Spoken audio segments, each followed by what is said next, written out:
Before Snap-on ruled the world, another company forged the tools of American industry.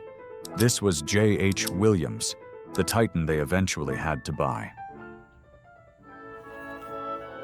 The story of J.H. Williams begins and ends with the wrench.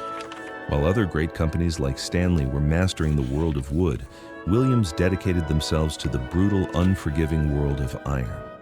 Their entire identity was built on creating the toughest, most reliable wrenches for American industry.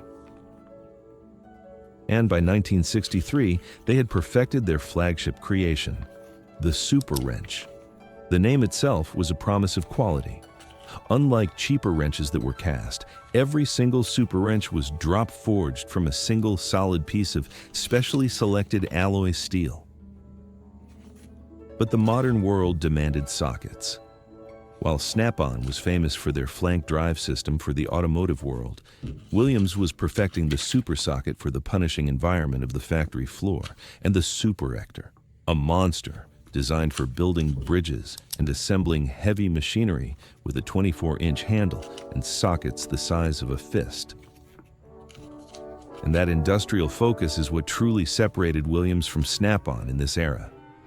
For the factory, the railroad, and the shipyard, you needed giants. Their approach was different. It was all about precision and options. The catalog is obsessed with the details. Selected alloy steel, heat-treated, chrome-plated over nickel. They weren't just selling a socket, they were selling metallurgical science. They even offered specialized power drive sockets, designed with thicker, tougher walls to withstand the brutal, repetitive torture of the modern pneumatic impact wrench.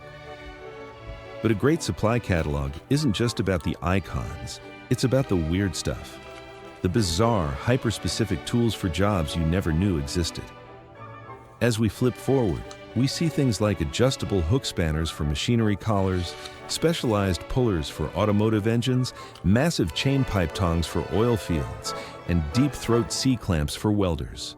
For every problem in the industrial world, Williams had a custom-forged solution. So what happened to this industrial titan? For decades, Williams thrived, but the world of manufacturing changed.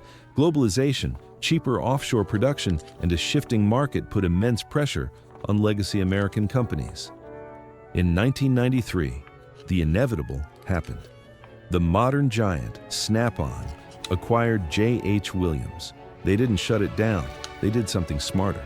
They absorbed its legacy, rebranding it as their own high-end Snap-on industrial line. The Williams name may be gone from the side of the tools, but their DNA, their century-long obsession with unbreakable industrial-grade quality, lives on